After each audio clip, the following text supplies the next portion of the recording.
ವೃಷಭ ರಾಶಿಯ ವಿಶೇಷತೆ ಹೇಗಿದೆ ಹಾಗೂ ಮಾಸ ಭವಿಷ್ಯ ಹೇಗಿದೆ ಅಂತ ಹೇಳಿ ನಮ್ಮ ವೀಕ್ಷಕರಿಗೆ ತಿಳಿಸ್ಕೊಳ್ಬೇಕು ಗುರುಗಳೇ. ಖಂಡಿತಮ್ಮ. ವೃಷಭ ರಾಶಿ ವಿಚಾರ ತೆಗೆದುಕೊಂಡಿದ್ದಾದಲ್ಲಿ ಇಲ್ಲಿ ನಿಮಗೆ ರವಿ 14ನೇ ತಾರೀಕುವರೆಗೂ ಸಹ ಏಕಾದಶದಲ್ಲಿ ಕೂತ್ಕೊಂಡಿರ್ತಾನೆ. ತುಂಬ ಚೆನ್ನಾಗಿರುತ್ತೆ. ಸುಖಸ್ಥಾನಾಧಿಪತಿ ವಿದ್ಯಾಸ್ಥಾನಾಧಿಪತಿ ಆಗಿರ್ತಕ್ಕಂಥ ರವಿ 11ರಲ್ಲಿರೋದ್ರಿಂದ ಹೊಸ ಕೋರ್ಸ್ಗಳಿಗೆ ಜಾಯಿನ್ ಆಗೋದಕ್ಕೆ, ಕಾಂಪಿಟೇಟಿವ್ ಎಕ್ಸಾಮ್ಸ್ನ ತಗೊಳ್ಳೋದಕ್ಕೆ ವಿದ್ಯಾರ್ಥಿಗಳಿಗೆ ತುಂಬ ಚೆನ್ನಾಗಿರುತ್ತೆ. So between 1st and 14th of April ಈ ಥರದ್ದು ಏನಾದರೂ ಇದ್ದರೆ ಅದನ್ನು ಒಂದು ಡಿಸಿಷನ್ ತೊಗೊಳ್ಳಿ. ಆ ಥರದ ಎಕ್ಸಾಮ್ಸ್ಗಳಿಗೆ ನೀವು ಅಲ್ಲಿ ಅಪಿಯರ್ ಆಗಿ ಒಳ್ಳೆ ರಿಸಲ್ಟ್ಸ್ ಬರುತ್ತೆ. ಏನು ತೊಂದರೆ ಇರೋದಿಲ್ಲ ನಿಮಗೆ.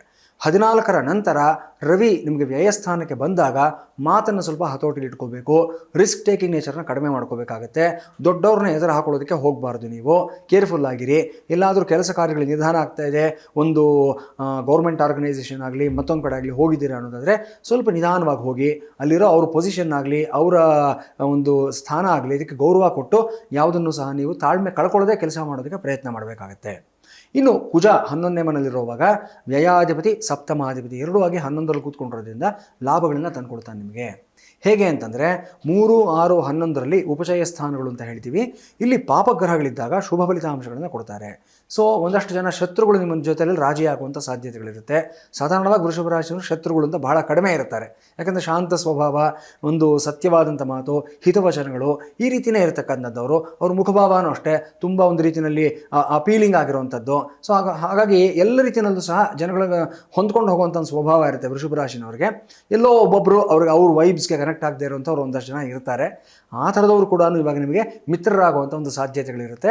ಯಾವಾಗ ಅಂತಂದರೆ ಸಪ್ತಮಾಧಿಪತಿ ಕುಜ ಏಕಾದಶ ಸ್ಥಾನಕ್ಕೆ ಬಂದಾಗಿಂದ. ಆದರೆ 2 ಮತ್ತು 5ನೇ ಮನೆ ಅಧಿಪತಿಯಾದಂಥ ಬುಧ 11ರಲ್ಲಿ ನೀಚನಾಗಿದ್ದಾನೆ. ಸೊ ಕೇರ್ಫುಲ್ ಆಗಿರಬೇಕು. ದುಡ್ಡು ವಿಶೇಷವಾಗಿ ಬರುತ್ತೆ ನಿಮಗೆ ಈ ತಿಂಗಳಿನಲ್ಲಿ. ಯಾವಾಗ ಅಂತಂದರೆ 12ನೇ ತಾರೀಕು ನಂತರ ವಿಶೇಷವಾಗಿ ಬಂದಂಥ ದುಡ್ಡು ಅದರ ಸೋರ್ಸ್ ಎಲ್ಲಿಂದ ಬಂತು ಅಂತ ಒಂದಷ್ಟು ಜನ ನಿಗಾ ಇಡೋದಕ್ಕೆ ಪ್ರಯತ್ನ ಪಡ್ತಾರೆ. ನಿಮಗೆ ಬಂದಂಥ ದುಡ್ಡು ಲೀಗಲ್ಲ, ಇಲ್ಲೀಗಲ್ಲ, ಮಾರಲ್ಲ, ಇಮ್ಮಾರಲ್ಲ. ಸ್ವಲ್ಪ ಕೇರ್ಫುಲ್ ಆಗಿರಬೇಕು. ದುಡ್ಡು ಬಂದರೆ ಸಾಲದು. ಇವತ್ತು ಪ್ರತಿ ಟ್ರಾನ್ಸಾಕ್ಷನ್ನು ಡಿಜಿಟಲ್ ಆಗೋಗಿದೆ. ಸೊ ಯಾರು ಕಣ್ಣು ತಪ್ಪಿಸಿ ಯಾರು ಏನೂ ಮಾಡೋದಕ್ಕೆ ಸಾಧ್ಯವಾಗೋದಿಲ್ಲ.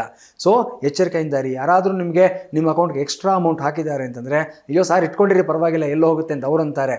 ಸಮಸ್ಯೆ ಆ ದುಡ್ಡೆಲ್ಲೂ ಹೋಗೋದಿಲ್ಲ. ದುಡ್ಡಿನ ಜೊತೆ ಒಂದು ಸಮಸ್ಯೆ ನಿಮ್ಮನ್ನು ಹುಡ್ಕೊಂಡು ಬರುತ್ತೆ.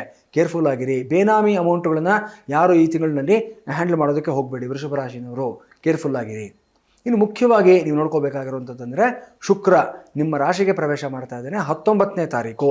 ಅಲ್ಲಿಂದ ಆಚೆಗೆ ವಿಶೇಷವಾದ ಲಾಭಗಳು, ಅನುಕೂಲಗಳು, ಒಂದು ಸ್ಟೆಬಿಲಿಟಿ. ನಿಮಗೆ ಬಹಳ ಗೌರ್ಮೆಂಟ್ ಎಂಪ್ಲಾಯಿಗಳು ಯಾರ್ಯಾರು ಇರ್ತಾರೆ, first division employees, second division employees, ಇವರುಗಳಿಗೆ ಬಹಳ ದಿವಸದಿಂದ ಬರಬೇಕಾಗಿರುವಂಥ ಒಂದು ಇನ್ಕ್ರಿಮೆಂಟ್ಸು, ಬೋನಸ್ಗಳು ಇವೆಲ್ಲ ಬರುವಂಥ ಒಂದು ಸಾಧ್ಯತೆಗಳಿರುತ್ತೆ. ಸೆಂಟ್ರಲ್ ಗೌರ್ಮೆಂಟ್ ಎಂಪ್ಲಾಯಿಗಳಾಗ್ಬೋದು, ಸ್ಟೇಟ್ ಗೌರ್ಮೆಂಟ್ ಎಂಪ್ಲಾಯಿಗಳಾಗ್ಬೋದು, ಇಬ್ಬರಿಗೂ ಅಷ್ಟೇ ಈ ತಿಂಗಳಿನಲ್ಲಿ ಒಂದಷ್ಟು ಲಾಭಗಳು, ಅನುಕೂಲಗಳಾಗುವಂಥ ಒಂದು ಸಾಧ್ಯತೆ ಇದೆ. ಏನು ತೊಂದರೆ ಇಲ್ಲ. ಮುಖ್ಯವಾಗಿ ನೀವು ಗಮನಿಸ್ಕೋಬೇಕಾಗಿರುವಂಥದ್ದು ನೀಚ ಬುಧ ಮತ್ತು ವ್ಯಯದಲ್ಲಿ ಕೂತ್ಕೊಂಡಿರ್ತಕ್ಕಂಥ ರವಿ ಆಗಿರ್ತಾನೆ. ಆದಿತ್ಯ ಹೃದಯ ಸ್ತೋತ್ರವನ್ನು ಪಾರಾಯಣವನ್ನು ಮಾಡಿಕೊಳ್ಳಿ. ಸೂರ್ಯಾಷ್ಟಕ, ಸೂರ್ಯಮಂಡಲ ಸ್ತೋತ್ರ ಈ ಸ್ತೋತ್ರಗಳನ್ನು ಪ್ರತಿದಿನ ಹೇಳೋದ್ರಿಂದ ಅಥವಾ ಕೊನೆಯ ಪಕ್ಷ ಗಾಯತ್ರಿ ಮಂತ್ರವನ್ನು ಕೇಳೋದ್ರಿಂದ ಅದ್ಭುತವಾದ ರಿಸಲ್ಟ್ಸ್ನ ಪಡ್ಕೊಳ್ತೀರಾ. ಇನ್ನು ನೀಚ ಬುಧನಿಂದ ಹೊರಗಡೆ ಬರಬೇಕು ಅಂತಂದರೆ ನಿಮಗೆ ಅನುಕೂಲ ಇದ್ದಾದ ಪಕ್ಷದಲ್ಲಿ ಗ್ರೀನ್ ಎಮಿರಾಲ್ಡ್ ಅಂದರೆ ಪಚ್ಚೆ ಕಲ್ಲು ಇದನ್ನು ಕಿರುಬೆರಳಿನಲ್ಲಿ ಧಾರಣೆಯನ್ನು ಮಾಡ್ಕೋಬೇಕಾಗುತ್ತೆ. ನೀವು ಇದನ್ನು ಮಾಡಿ. ಅಥವಾ ಬಾದಾಮಿ ಕಾಯಿಗಳನ್ನು ನೀವು ಮಹಾವಿಷ್ಣುವಿನ ಸನ್ನಿಧಾನದಲ್ಲಿ ಬುಧವಾರ ದಾನ ಮಾಡೋದ್ರಿಂದ, ಹೆಸರು ಕಾಳನ್ನು ದಾನ ಮಾಡೋದ್ರಿಂದ, ಪುಟ್ಟ ಮಕ್ಕಳಿಗೆ ಹೆಸರು ಕಾಳು, ಹೆಸರು ಬೇಳೆಯಲ್ಲಿ ಮಾಡಿರುವಂಥ ಪಾಯಸ ಆಗಲಿ ಅಥವಾ ಏನಾದರೂ ಸಿಹಿ ಪದಾರ್ಥಗಳನ್ನಾಗಲಿ ಅವ್ರಿಗೆ ಹಂಚೋದ್ರಿಂದ ವಿಶೇಷವಾದ ಲಾಭವನ್ನು ಪಡ್ಕೊಳ್ತೀರ. ಧನ್ಯವಾದ ಗುರುಗಳೇ. ವೃಷಭ ರಾಶಿ ಬಗ್ಗೆ ತುಂಬ ವಿಶೇಷವಾಗಿ ನೀವು ತಿಳಿಸ್ಕೊಟ್ಟಿದ್ದೀರಾ ಗುರುಗಳೇ.